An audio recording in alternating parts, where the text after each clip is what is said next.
स्वामी परीक्षा घेतात तेव्हा या गोष्टी होतात.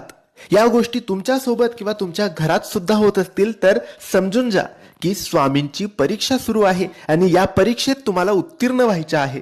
मित्रांनो, जेव्हा आपण स्वामींच्या एक मठात केंद्रात जातो, आपण सेवा सुरू करतो आणि मग आपल्याला असं वाटतं की माझ्या अडचणी कमी व्हायच्या तर जाऊ द्या, पण ह्या अडचणी तर वाढता आहेत.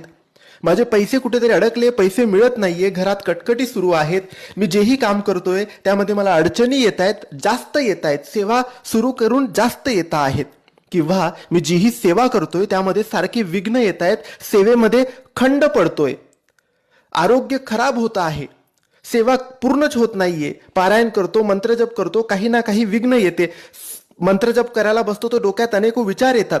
हीच असते स्वामींची परीक्षा आणि या परीक्षेत आपल्याला उत्तीर्ण व्हायचे. सगळ्या गोष्टी बाजूला ठेवून सेवा पूर्ण करायची आहे. स्वामी फळ नक्की देतात.